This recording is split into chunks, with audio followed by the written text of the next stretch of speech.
வணக்கம் நண்பா. இது உங்கள் ரெஸ்லிங் ஃபேமிலி 2.0.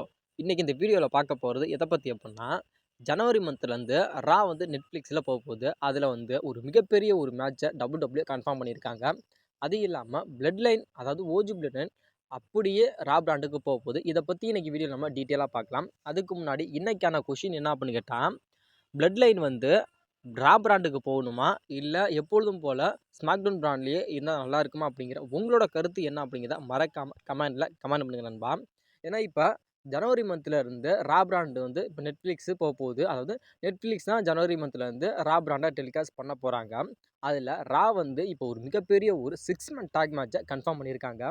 அதாவது Roman Reigns, Cody, CM Punk versus Drew McIntyre, Kevin Owens, Seth Rollins இவங்களுக்கான ஒரு 6 மந்த் டாக் மேட்சை WWE கன்ஃபார்ம் பண்ணியிருக்காங்க. இந்த மேட்ச் உண்மையிலுமே ஒரு தரமான மேட்சாக இருக்குமா அப்படின்னு கேட்டால் 100% தரமான ஒரு மேட்சாக இருக்கும். இதை வந்து சம்மந்தமே இல்லாமல் எதுக்கடா WWE கன்ஃபார்ம் பண்ணாங்க அப்படின்னு கேட்டால், சம்மந்தம்லாம் இல்லாமலாம் இல்லை, ஒரு மிகப்பெரிய ஒரு சம்மந்தம் இருக்குது. சம்மந்தம் இல்லை, இருக்குது, கண்டிப்பாக இருக்குது. ஏன்னா இதில் ரோமன் டைன்ஸாக இருக்கட்டும், கோடியாக இருக்கட்டும், சிஎம் பங்காக இருக்கட்டும், இவங்க 3 பேருமே ஃபேஸ் ரெஸ்லர். இவங்கிட்ட இருக்க 3 பேருமே ஹீல் ரெஸ்லர். நம்மளுடைய செத் ரோலின்ஸாக இருக்கட்டும், நம்மளுடைய ட்ரூ மெக்கின்டையராக இருக்கட்டும், நம்மளுடைய கெவின் ஓவன்ஸாக இருக்கட்டும், இவங்க 3 பேருமே ஒரு ஹீல் ரெஸ்லர். ஏன்னா இதில் வந்து நம்மளுடைய ரோமன் டைன்ஸை யாருக்கு பிடிக்காது அப்படின்னு கேட்டால் 3 பேத்துக்குமே பிடிக்காது. செத்துக்காக இருக்கட்டும், ட்ரூக்காக இருக்கட்டும், இல்லை கெவின் ஓவன்ஸாக இருக்கட்டும், இவங்க 3 பேத்துக்குமே நம்மளுடைய ரோமன் டைன்ஸை சுத்தமாக பிடிக்காது. இதே நம்மளுடைய கோடி ரோட்ஸை யாருக்கு பிடிக்கும் இங்கிட்ட இருக்கிறது அப்படின்னு கேட்டால், நம்மளுடைய ட்ரூ மெக்கின்டையருக்கும் பிடிக்காது, அதே மாதிரி நம்மளுடைய கெவின் ஓவன்ஸுக்கும் பிடிக்காது. ஏன்னா நம்மளுடைய செத் ரோலின்ஸுக்கு பிடிக்குமா அப்படின்னு கேட்டால் பிடிக்கும், ஆனால் அந்த அளவுக்கு கிடையாது. ஏன்னா இப்போ வந்து நம்மளுடைய செத் ரோலின்ஸுக்கும் நம்மளுடைய கோடிக்கும் பகையாயிருச்சு. ஏன்னா ரோமன் டைன்ஸை வந்து நம்மளுடைய செத் ரோலின்ஸுக்கு சுத்தமாக பிடிக்காது. அதே செத் ரோலின்ஸ் கூட இப்போ நம்ம, அதாவது அதே செத் ரோலின்ஸ் வந்து இப்போ வந்து ரோமன் டைன்ஸ் கூட வந்து கோடி வந்து டீம் அப் பண்ணி ஒரு மேட்ச் விளாண்டா அப்படிங்கிறதுக்காக இப்போ வந்து நம்மளுடைய செத் ரோலின்ஸுக்கு நம்மளுடைய கோடி மேலே இருந்த ஒரு மிகப்பெரிய ஒரு மதிப்பு மரியாதை இருக்கா அப்படின்னு கேட்டால் கண்டிப்பாக இல்லை, எல்லாம் கலண்டு போச்சு. ஏன்னா இதே ரோமன் டைன்ஸுக்காக தான் நம்மளுடைய செத் ரோலின்ஸும் நம்மளுடைய கோடி ரோட்ஸும் ஒரு டாக் டீம் மேட்ச் விளாண்டாங்க. அதாவது செத் ரோலின்ஸும் நம்மளுடைய கோடியும் இங்கிட்ட வந்து நம்மளுடைய ரோமன் டைன்ஸும் ராக்குங்கான ஒரு 6 அது ஒரு டாக் டீம் மேட்ச் விளாண்டாங்க. ஏன்னா அதே ரோமன் டைன்ஸ் கூடயே நம்மளுடைய கோடி வந்து ஒரு டாக் டீம் மேட்ச் விளாண்டாரா? கண்டிப்பாக விளாண்டார். அதனால் இப்போ வந்து நம்மளுடைய செத் ரோலின்ஸுக்கு வந்து நம்மளுடைய கோடி மேலே இருந்த அந்த ஒரு மதிப்பு, மரியாதை, ஆஸ்தி, அந்தஸ்து எல்லாம் நக்கின்னு போயிடுச்சு. அதனால் இப்போ வந்து நம்மளுடைய செத் ரோலின்ஸுக்கு வந்து நம்மளுடைய கோடியை வந்து சுத்தமாக பிடிக்காது. அது இல்லாமல் நம்மளுடைய சிஎம் பங்கை வந்து இங்கிட்டு இருக்க யாருக்காச்சும் பிடிக்குமா?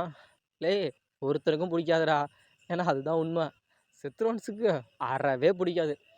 சிஎம் பங்க், நீ வந்து ஒரு மிகப்பெரிய ஒரு வைரஸ். நீ வந்து WWE நீ வந்திருக்கக்கூடாது. நீ ரொம்ப மிகப்பெரிய ஒரு தப்பை பண்ணிட்ட. ஏன்னா நீ வந்து சர்வே சீரிஸுக்கு, அதாவது 2023 வந்த அப்பயே நான் வந்து உன்னை அடித்து துரத்திருக்கணும்.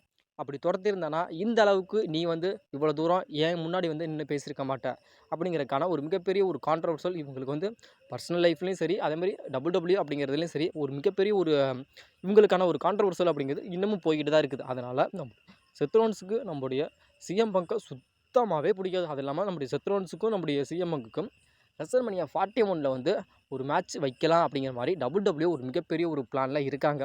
அதனால் நம்முடைய செத் ரோலின்ஸுக்கு நம்முடைய சிஎம் பங்கை சுத்தமாக பிடிக்காது. அது இல்லாமல் நம்முடைய ட்ரூ மெக்கின்டையர் சொல்லவே தேவையில்லைங்க.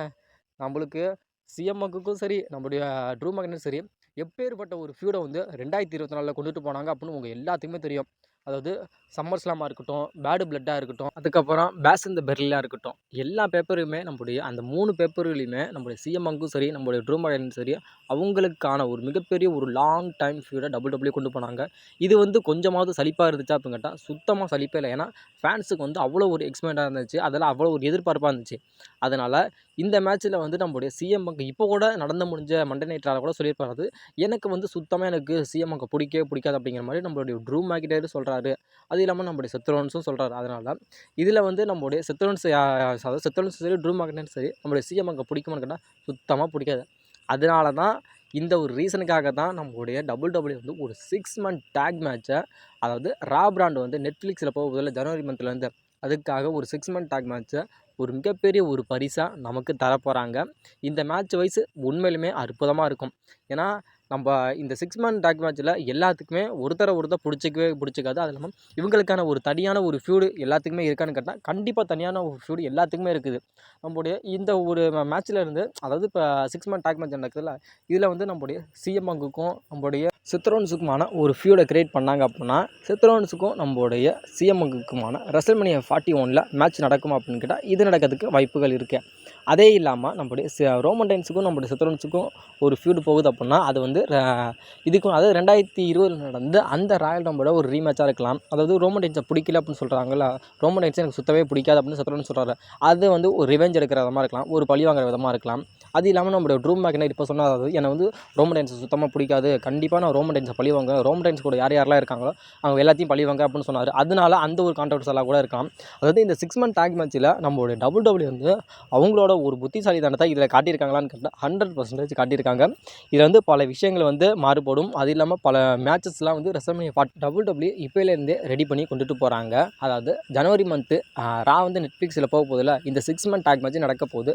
இந்த மேட்சை எத்தனை பேர் பார்க்குறதுக்கு ஆவலாக இருக்கீங்க அப்படிங்கிற உங்களோட கருத்து என்ன அப்படிங்கிறத மறக்காமல் சொல்லுங்கள் நண்பர்களே. அடுத்ததாக உங்களோட ஸ்க்ரீனில் இப்போ பார்க்குறீங்களா, ராயல் ரம்போ, சர்வைவர் சீரிஸ், அதுக்கப்புறம் Elimination Chamber, Money in the Bank, இந்த 4 பேப்பரையுமே அதுக்கப்புறம் அதாவது நெக்ஸ்ட் இயர்னு நினைக்கிறேன், நெக்ஸ்ட் இயர்லேருந்து 2 நைட்டாக நடக்க போகுது அப்படிங்கிற மாதிரி ஒரு மிகப்பெரிய ஒரு அப்டேட் இருக்குது. அதாவது 2 நைட்டு நடக்க போகுது அதாவது இந்த 4 பேப்பரையுமே 2 நைட்டு நடக்க போகுது அப்படிங்கிற மாதிரி தான் சொல்கிறாங்களே தவிர, ஆனால் எந்த இயர்லேருந்து இந்த பேப்பர் எல்லாமே 2 நைட்டாக நடக்க போகுது அப்படிங்கிறது தெரியல. அதாவது some of the WWE plans could explain to the 2 night, அதாவது இந்த 4 பேப்பரையுமே அதாவது Royal Rumble, Survivor Series, Elimination Chamber, Money in the Bank, இந்த 4 பேப்பரையுமே 2 நைட்டாக நடக்க போகுது அப்படிங்கிற மாதிரி சொல்லப்படுது. ஆனால் இதில் வந்து எந்த இயர்லேருந்து 2 நைட்டாக நடக்க போகுது அப்படிங்கிற மாதிரி மென்ஷன் பண்ணல. அது மேபி தெரிஞ்சிச்சு அப்படின்னா கண்டிப்பாக நான் சொல்கிறேன். ஆனால் இந்த பேப்பர் எல்லாமே அது 2 நைட்டாக நடக்கும்னு சொல்லியிருக்காங்க. ஆனால் எந்த இயர்னு இதில் மென்ஷன் பண்ணல. அதுக்கப்புறம் உங்களோட பிக் பிரான்சன் ரீட் வந்து ரெசல்மேனியா 41 ரொம்ப மிஸ் பண்ண போகிறாராம்.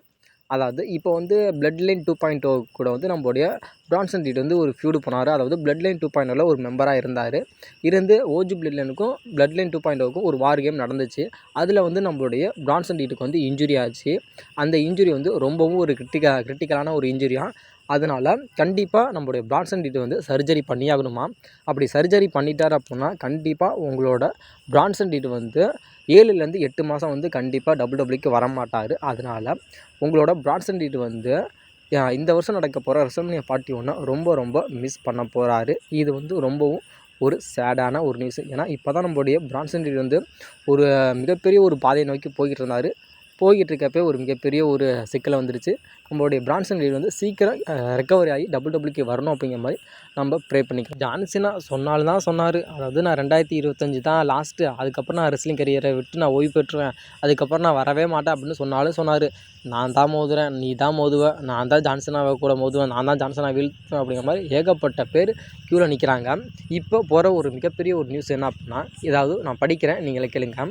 அதாவது who should be John Cena last over opponent in WWE. அதாவது ஜான் சீனா வந்து 2025லேருந்து அவரோட அந்த ரிட்டைர்மெண்ட் டூர் வந்து ஆரம்பிக்குது. அதில் வந்து கீழே இருக்க நம்முடைய ராண்டி ஓர்டன், ரோமன் ரெயின்ஸ், செத் ரோலன்ஸ், சிஎம் பங்க், இவங்க 4 பேர்த்தில் 2025 நம்மளுடைய ஜான் சீனா கூட யார் மோதினா நல்லா இருக்கும் அப்படிங்கிற மாதிரி ஒரு மிகப்பெரிய ஒரு கொஷின் இப்போ போய்கிட்டு அதாவது ஜான் சீனா கூட உங்களோட ஃபேவரட்னா இந்த 4 ரெஸ்லரில் எந்த ரெஸ்லர் மோதினா நல்லா இருக்கும் அப்படிங்கிற உங்களோட கருத்து என்ன அப்படிங்கிறத மறக்காமல் சொல்லுங்கள் நண்பர். இப்போ நான் சொல்ல போகிற விஷயம் வந்து ரொம்ப ரோமன் ரெயின்ஸ் ஃபேன்ஸுக்கெலாம் ஒரு மிகப்பெரிய ஒரு கசப்பான ஒரு விஷயந்தான். அதாவது ஜனவரி மந்த்லேருந்து ரா பிராண்டை நெட்ஃப்ளிக்ஸ் தான் டெலிகாஸ்ட் பண்ண போகிறாங்க. நெட்ஃப்ளிக்ஸு டெலிகாஸ்ட் பண்ண போகிறதுனால அதாவது நெட்ஃப்ளிக்ஸ் வந்து அவங்களோட கோரிக்கை என்ன அப்படின்னு கேட்டால், எங்களுக்கு ரோமன் ரெயின்ஸ் வேணும், எங்களுக்கு சிஎம் பங்க் வேணும், எங்களுக்கு கோடி வேணும், எங்களுக்கு ஜான் சீனா வேணும் அப்படிங்கிற மாதிரி பெரிய ரெஸ்லர்ஸ் எல்லாமே அதாவது நெட்ஃப்ளிக்ஸ் வந்து ரா பிராண்டுக்கு கேட்டாங்க. ஆனால் இப்போ ரோமன் ரெயின்ஸை கேட்டது இல்லாமல் அதாவது ரோமன் ரெயின்ஸ் வச்சுருக்க அந்த ஓஜி பிளட் லைனும் எங்களுக்கு வேணும்.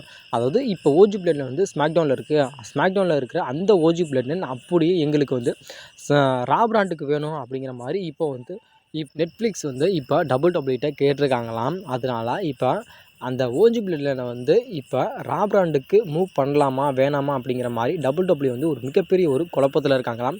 அதாவது ரா பிராண்டு வந்து நெட்ஃப்ளிக்ஸு டெலிகாஸ்ட் பண்ணுறதுனால நெட்ஃப்ளிக்ஸ் வந்து ரோமன் ரெயின்ஸ் வேணும், ஜான்சனா வேணும், சிஎம்எக் வேணும், கோடி ரோட்ஸ் வேணும் அப்படின்னு சொல்லி கேட்டாங்க. ஆனாலும் இப்போ ரோமன் ரெயின்ஸ் வச்சிருக்க அந்த ஓஜி பிளட் அப்படியே நெட்ஃப்ளிக்ஸ் கேட்குறாங்களே, இது தரலாமா தர வேணாமா அப்படிங்கிற மாதிரி டபிள்யூ வந்து ஒரு மிகப்பெரிய ஒரு கான்ட்ரவர்சலில், அதாவது ஒரு மிகப்பெரிய ஒரு குழப்பத்தில் இருக்காங்கன்னே சொல்லலாம். ஏன்னா இப்போ மெயினான ரெஸ்லர் ஸ்மாக்டவுனில் இருக்க ரெஸ்லர் எல்லாருமே ரா பிராண்டுக்கு போயிட்டாங்க அப்படின்னா ஸ்மாக்டவுனோட நிலைமை என்ன அப்படின்னு கேட்டால் அது அதோகதி தான். அப்போ ஸ்மாக்டவுனில் யார் தாண்டா இருப்பா அப்படின்னு கேட்டால் அங்கே யாருமே இருக்க மாட்டாங்க. பெரிய பெரிய ரெஸ்லர்ஸ் எல்லாமே அந்த ரா பிராண்டுக்கு போயிட்டாங்கன்னா ஸ்மாக்டவுன் என்ன ஆகுது, ஸ்மாக்டவுனை இழுத்து மூட வேண்டியதான். அப்போ இப்போ நம்முடைய பிளட் லைனுக்கு தான் ஒரு ஃபியூடு போயிட்டுருக்கு. அதாவது OG bloodline new blood லைனுக்கான ஒரு மிகப்பெரிய ஒரு ஃபியூடு போயிட்டுருக்கு. இப்போ ஓஜி பிளட் லைன் அப்படியே ரா பிராண்டுக்கு போயிடுச்சு அப்படின்னா அப்போ அவங்களோட ஃபியூடு என்ன ஆகும், அதாவது யார் கூட ஃபியூடு போகிறாங்கன்னா பிளட் லைன் 2.0 கூட போகிறாங்க. அப்போ பிளட் லைன் 2.0 அப்படியே கண்டிப்பாக அதே ரா பிராண்டுக்கு தான் வந்தாகணும். ஏன்னா இவங்களுக்கு 2 பேத்துக்கு தானே ஃபியூடு போகுது. அப்போ இவங்க 2 பேத்துக்கும் ஒரு ஃபியூடை கிரியேட் பண்ணணும் அப்படின்னு கேட்டால் கண்டிப்பாக blood line OG blood line அங்கே ராவுக்கு போயிருச்சுன்னா கண்டிப்பாக ஸ்மாக்டவுனில் இருக்கிற அந்த பிளட் லைன் 2.0 கண்டிப்பாக அதே ராக்கு தான் போய் ஆகணும். அதாவது 2 பிளட் லைனுமே அதே ரா பிராண்டுக்கு போயிருச்சு அப்படின்னா மெயினான தலை 2மே அங்கேயே ராக்கே போயிருச்சு அப்படின்னா ஸ்மாக்டவுனில் யார் இருப்பா அப்படின்னு கேட்டால் அங்கே யாருமே இருக்க மாட்டாங்க. பெரிய ரெஸ்லர் அப்படிங்கன்னு யாருமே அங்கே இருக்க மாட்டாங்க. அதனால் இந்த ஓஜி பிளட் லைன் வந்து இப்போ ரா பிராண்டுக்கு போயிருச்சு அப்படின்னா ஸ்மாக்டவுனோட நிலமை அப்படிங்கிறது ரொம்ப அதில் பாதாளத்துக்கு இறங்கிடும். அதாவது அதுக்கப்புறம் ரா பிராண்ட் அப்படிங்கிற மாதிரி ஒன்று தான் இருக்கும். அப்புறம் அந்த ஸ்மாக்டவுன் அப்படிங்கிறத டபிள்யூ வந்து இழுத்து மூட வேண்டியதான். என்னோடய கருத்துப்படி இந்த ரா பிராண்டு வந்து அதாவது ரா பிராண்டில் வந்து ஓஜி பிளட் லைன் வந்து போகிறது என்னை பொறுத்த வரைக்கும் சரியான ஒரு டிசிஷன் கிடையாது.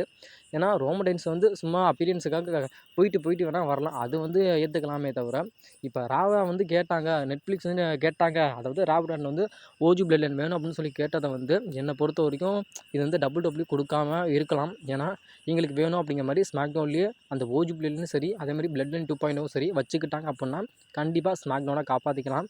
சரி போனால் போயிட்டு போகுதுடா அப்படிங்கிற மாதிரி பிளட் லைனையும் சரி, அந்த பிளட் லைன் ஓஜி பிளட் லைனையும் பிளட் லைன் 2.0 ராக்கை கொடுத்தாங்க அப்படின்னா ஸ்மாக்டவுனை இழுத்து போட்டி ஒரு பெரிய திண்டுக்கல் போட்டு வாங்கிட்டு வந்து போட்டு லாக் பண்ணிட வேண்டியது. ஓஜி பிளட் லைன் இப்போ இருக்கிற மாதிரியே ஸ்மாக்டவுனில் இருந்தால் நல்லா இருக்குமா, இல்லை நெட்ஃப்ளிக்ஸ் வந்து எங்களுக்கு ஓஜி பிளட் லைன் வேணும் அப்படின்னு சொல்லி கேட்குறாங்க. அதனால் ஓஜி பிளட் லைன் வந்து ரா பிராண்டுக்கு போனால் நல்லா இருக்குமா, இப்போ எப்பொழுதும் போலே ஸ்மாக்டவுன் பிராண்டில் இருந்தால் நல்லா இருக்குமா அப்படிங்கிற உங்களோட கருத்து என்ன அப்படிங்கிறத மறக்காமல் கமெண்ட் பண்ணுங்கள் நண்பா. வீடியோ பிடிச்சிருந்துச்சுன்னா வீடியோக்கு லைக் பண்ணிட்டு நம்ம சேனலை மறக்காமல் சப்ஸ்கிரைப் பண்ணுங்கள் நண்பா.